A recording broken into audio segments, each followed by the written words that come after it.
Hello అందరికీ. ఈరోజు మనం సాయి 1089 ఎపిసోడ్ చెప్పుకోబోతున్నాం. రిషబ్ అంటాడు, ఈ నకిలీ మందులు ఇక్కడికెలా వచ్చాయి? సాయి అంటారు, ఇదే నీ ఔషధం అని. కానీ ఈ మందులు ఇక్కడికెలా వచ్చాయి సాయి, నాకు అర్థం కావడం లేదు అని రిషబ్ అంటాడు. జాగ్రత్తగా చూడు రిషబ్, ఈ ఔషధం నీదే. నువ్వు మానసికంగా దీని మీద ఆధారపడి ఉన్నావు. కాబట్టే నువ్వు మందులు వేసుకోగానే ఔషధం తన ప్రభావం చూపించిందనే అనుకున్నావు. ఒకవేళ నువ్వు నిజమైన ఔషధం తీసుకుని ఉన్నప్పటికీ, ఎటువంటి ఔషధమైనా ఇంత త్వరగా పని చెయ్యదు కదా. కడుపులోకి చేరడానికి సమయం పడుతుంది. కానీ నీకు ఔషధం తీసుకున్న వెంటనే ఉపశమనం కలిగిందని అనిపిస్తుంది. దీనికి అర్థం ఏంటో నీకు తెలుసా? నువ్వు మానసికంగా అనుకుంటున్నావు, మందులు తీసుకోగానే నాకు తొందరగా నయమవుతుందని. రుక్మిణి ప్రహ్లాద్తో ఇలా అంటుంది, సాయిని కలవగలిగితే బాగుండేది అని.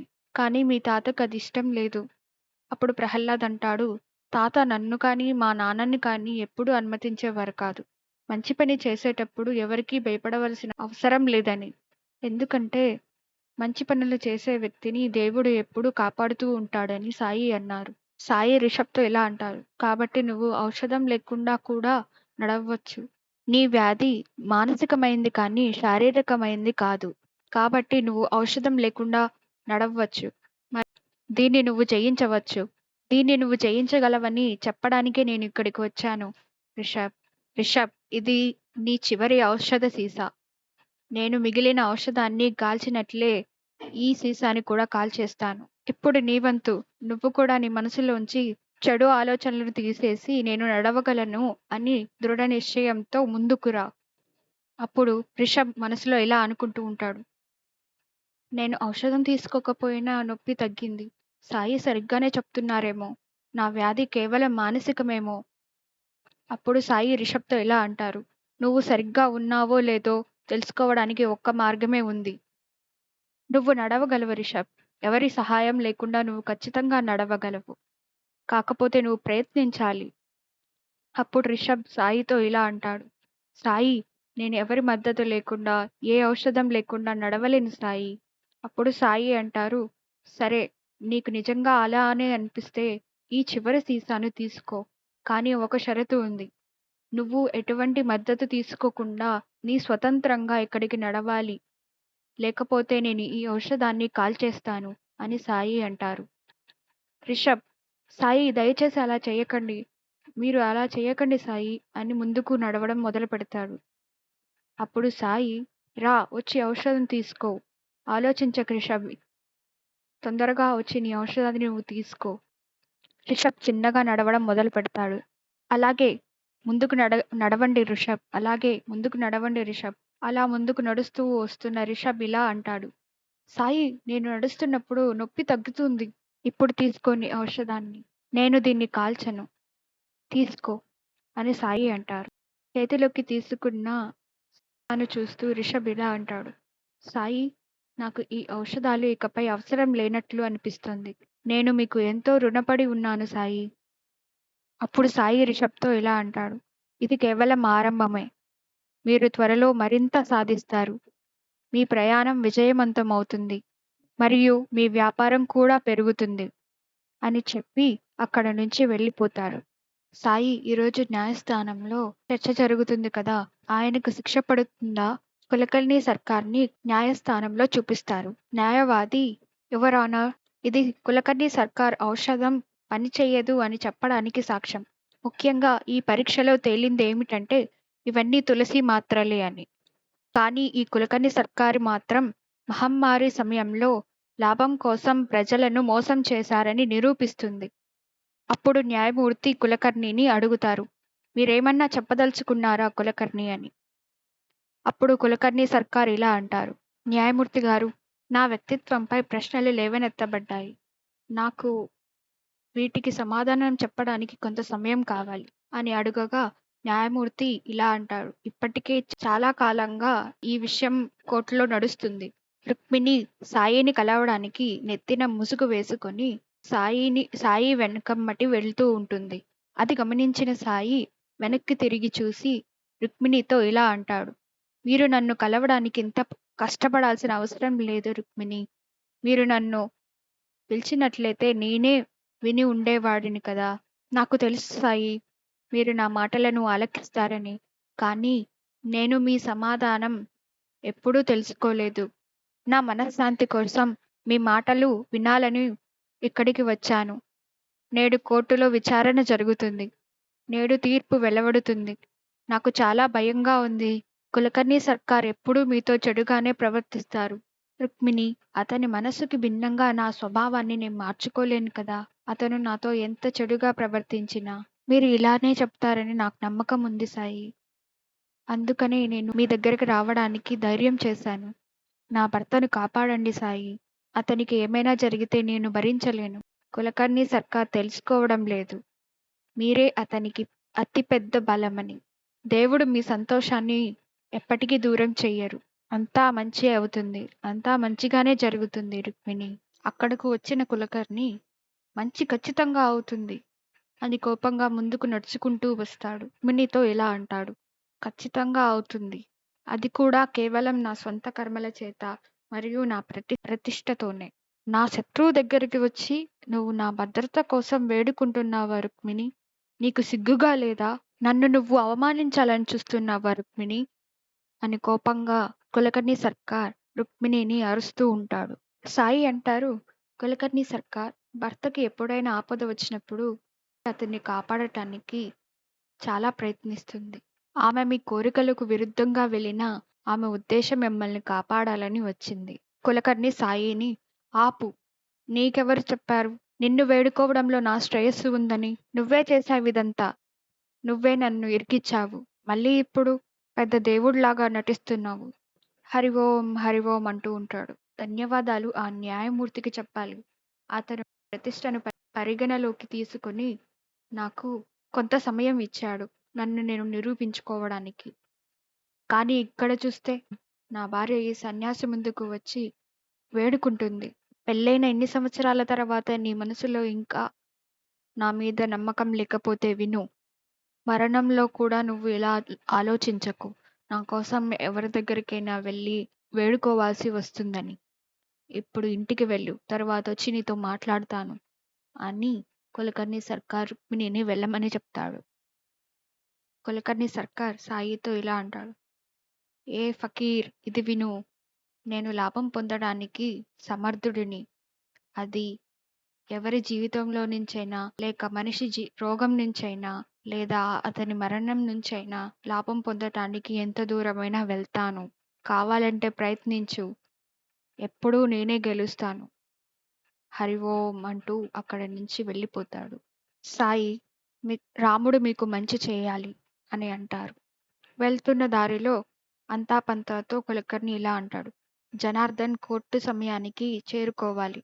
దీన్ని మీరు గుర్తుపెట్టుకోండి. ఇప్పుడు సమయం వచ్చింది అందరికీ చూపించడానికి. నేను ప్రతి పరిస్థితిని అధిగమించగలనని. హరి ఓం అంటూ వెళ్తూ ఉంటాడు. రిషబ్ నాన్న గణపతితో ఇలా అంటూ బయటికి వస్తాడు. తెలియడం లేదు రిషబ్ ఏమనుకుంటున్నాడు. అక్కడే రిషబ్ తన వ్యాయామం చేసుకుంటూ ఉంటాడు. రిషబ్ వాళ్ళ నాన్నని చూసి, నాన్న నన్ను క్షమించండి. నేను మిమ్మల్ని తప్పుగా అర్థం చేసుకున్నాను. నేను మీతో చాలా దురుసుగా ప్రవర్తించాను. దయచేసి నన్ను క్షమించగలరా అని వేడుకుంటాడు. దానికి వాళ్ళ నాన్న, క్షమించాల్సిన అవసరం లేదు నాన్న. నువ్వు కోలుకుంటున్నావు. నాకు అదే చాలు అని అనగా రిషబ్ అంటాడు. సాయి నా గాయాలన్నిటినీ నయం చేశారు. సాయి నీ గాయాలన్నిటినీ మాయం చేస్తాడు. నాకు అది మించి ఇంకేమీ అవసరం లేదు. ఓం సాయిరామ్ అంటూ ఉంటారు. గణపత్ ఇలా అంటూ ఉంటాడు. సాయి సంగత్యంలో ఉండడం వల్ల నేను కూడా చాలా మంచి పనులు చేశాను అంటూ సాయిని జపిస్తూ ఉంటాడు. ఓం సాయిరామ్ అంటూ. అంగద్ వాళ్ళ నాన్న దగ్గరికి వచ్చి, నాన్న, గత 2 రోజులుగా గణపతి దాస్ చెప్పిన కథలు వినడం ద్వారా నాకు అనిపిస్తుంది నేను చేస్తున్న నా వైఖరిని మార్చుకోవాలని మరియు బాధ్యతగా ఉండాలని అనిపిస్తుంది. ఆ మాటలకు సంతోషించిన వాళ్ళ నాన్న, శభాష్ నాన్న, నీ బాధ్యతలను అర్థం చేసుకో మరియు కొంచెం క్రమశిక్షణగా పెరుగు, నా కోరిక అదే అని అంగద్ వాళ్ళ నాన్న కౌగలించుకుంటాడు అంగద్ని. అప్పుడు అంగద్, నాన్న నేను రేపటి నుంచి వ్యాపారంలో నీకు సహాయం చేస్తాను అని అంటాడు. వాళ్ళ నాన్న అంటాడు, రేపటి నుంచెందుకు? నువ్వు ఈ రోజు నుంచే మొదలుపెట్టు. మంచి పనులకు ఆలస్యం చేయకూడదు. సరే, ఈ డబ్బు ఖాదర్‌కు ఇవ్వు. అతని నుంచి ధాన్యం కొనుగోలు చేశాను. మామూలుగా కౌశిక్‌ని పంపిద్దామని అనుకున్నా. కానీ అతను ఈరోజు రాత్రి ప్రవచనానికి వస్తువులు కొనడానికి వెళ్ళాడు. అప్పుడు అంగద్, సరే నాన్న, నేను వీటిని ఇచ్చేసి వస్తాను. మీరు ఏమీ చింతించవద్దు అని చెప్పి అక్కడి నుంచి వెళ్ళిపోతూ ఉంటాడు. వెళ్తున్న సమయంలో అంశుమన్ వచ్చి, నువ్వు ఇంత తొందరగా మారిపోతావని నేను అనుకోలేదు. కౌశిక్ కౌశిక్, రిషబ్ మారతారని అనుకున్నా. కానీ నువ్వు ఊహించనంతగా మారిపోయావు.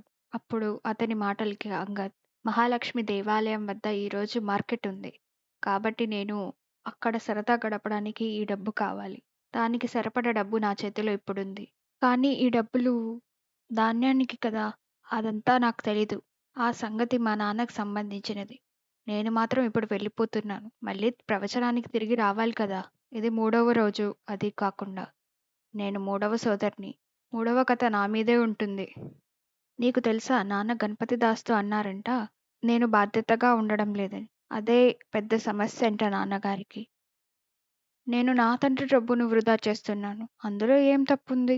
నాన్న స్వర్గానికేమన్నా ఈ సంపదని తీసుకెళ్తారా? లేదు కదా! అని నవ్వుకుంటూ వెళ్ళిపోతాడక్కడి నుంచి. వీళ్ళ సంభాషణను వినిన గణపతి దాస్ ఇలా అనుకుంటూ ఉంటారు. ఇలాంటి పిల్లలకు నేను ఎలా వివరించాలి? అతనికి ఎలాంటి కథ చెప్పాలి? నాకేమీ అర్థం కాలేదు సాయి. దయచేసి మీరే నాకు సహాయం చేయండి అని ప్రార్థిస్తూ ఉంటాడు.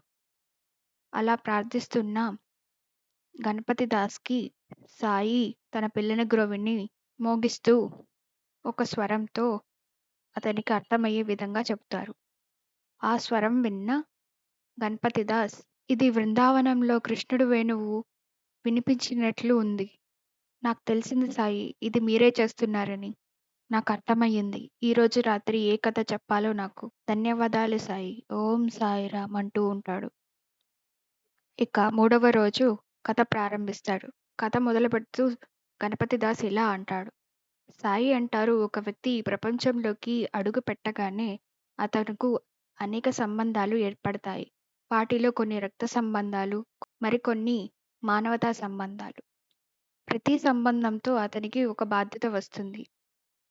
కుటుంబానికి మరియు సమాజానికి మంచి పనులు చేయడం ద్వారా తన కర్తవ్యాలను నిర్వహించిన వాడు దానికి బహుమానం పొందుతాడు. అలాగే అందుకు విరుద్ధంగా ప్రవర్తించిన వాడు ఫలితాన్ని ఎదుర్కోవాల్సి ఉంటుంది. ఇది ఈరోజు మన కథ యొక్క నీతి. ఇది తండ్రి కొడుకు జంట కథ. తండ్రి పేరు విష్ణు మరియు కొడుకు పేరు మోహన్ అని గణపతి దాస్ కథ మొదలు పెడతాడు. మోహన్, నేను నీకు బండి యజమానితో మాట్లాడమని చెప్పాను కదా! పంటను మార్కెట్‌కి తీసుకెళ్ళడానికి. మోహన్ అంటాడు, తర్వాత వెళ్తాను నాన్నా. దానికింకా సమయం ఉంది కదా! మోహన్, నువ్వు నువ్వు కూడా ఇప్పుడు ఒక తండ్రివి. నీ కర్తవ్యాలను అర్థం చేసుకో. అలాగే నిన్న పంట కోయించమన్నాను. కోయించావా? అని అడగగా మోహన్ అంటాడు, కోసి ఉండొచ్చు. కోసి ఉండొచ్చు అంటే ఏంటి దానర్థం అని విష్ణు అడగగా, నేను అడిగాను పాండురంగని కొయ్యించమని. అప్పుడు విష్ణువు అంటారు, పాండురంగకి ఎందుకు చెప్పావు? అతని కుమార్తె వివాహం సమీపిస్తుంది. అందుకే కొన్ని రోజులు నేను అతనికి సెలవు ఇచ్చాను. అతను ఆ పనిలో చాలా బిజీగా ఉండొచ్చని. కానీ నేను అడిగినప్పుడు తనకి ఎటువంటి సమస్య లేదు, నేను చేయిస్తానని చెప్పాడు నాతో.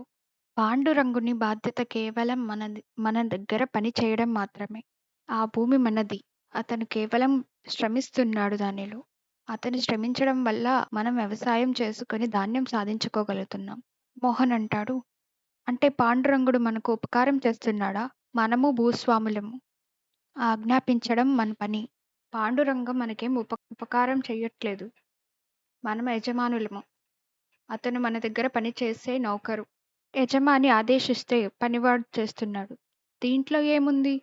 ఇది ఎప్పటినుంచో కొనసాగుతున్న ఆచారమే కదా! మీలో ఇదే నచ్చదు నాన్న నాకు.